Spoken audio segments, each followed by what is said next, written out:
Do me a favor. Close your eyes and imagine turning on your TV in 1975.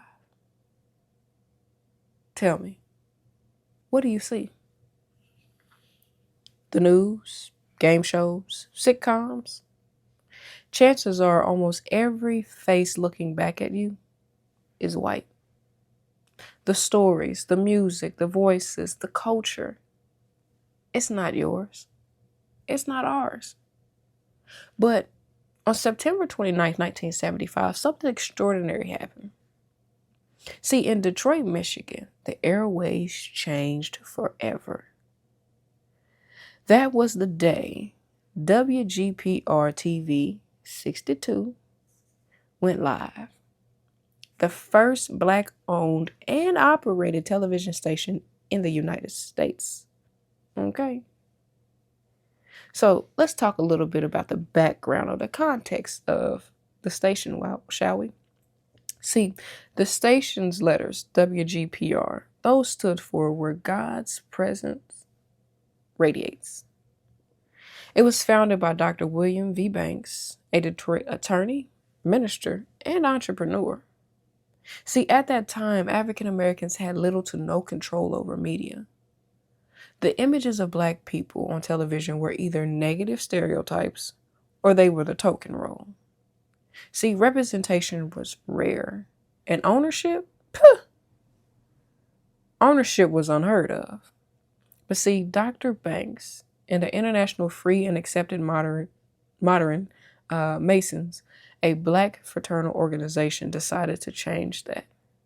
Their mission wasn't just to broadcast shows. It was to create opportunities. See, they wanted Black producers, anchors, engineers, and journalists to tell their own stories their own way. On that historic day, September 29th, 1975, Detroiters tuned in and saw something they had never seen before. A television station fully ran by Black Americans. WGPR didn't just copy what other channels are doing. It offered fresh, original programming.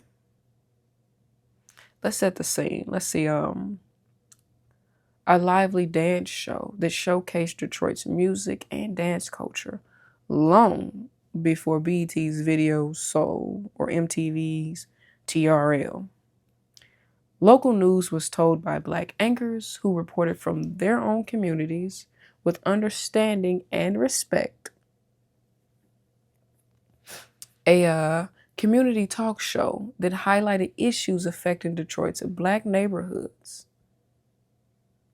and even international programming, giving a platform to voices that never made it on mainstream TV. It wasn't just a station. It was a cultural revolution. So I know you're asking, what was the impact? What legacy did WGPR-TV give? It gave hundreds of Black folk their first shot in broadcasting.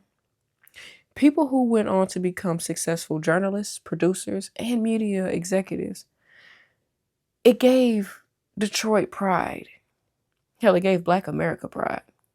For the first time, Black children could turn on the TV and see people who looked like them, not just in the background and not just as a stereotype, but as the creator, as the leader, as the storyteller.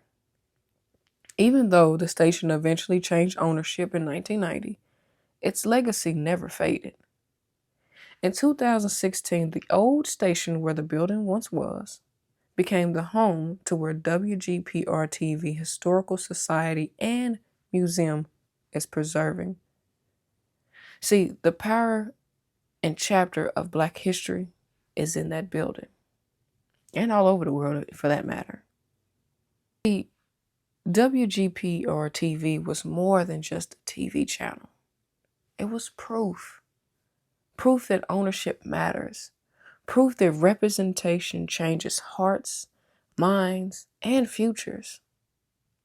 So, Next time you're flipping through those channels or stream shows filled with Black talent, please just remember there was a time when this was unimaginable.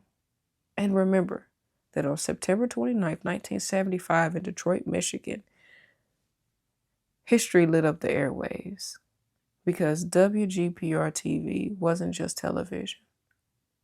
It was a statement, a declaration that we will tell our own stories, and we shall be telling our own stories. WGPR-TV didn't just change what was on the screen. It changed who controlled the screen. And that made all the difference. I want to thank y'all for tuning in to another episode of Let's Talk Black History. If you're enjoying these, please make sure you leave a like and a comment and tell me what you would like me to talk about next. Be safe, be blessed, and happy Monday.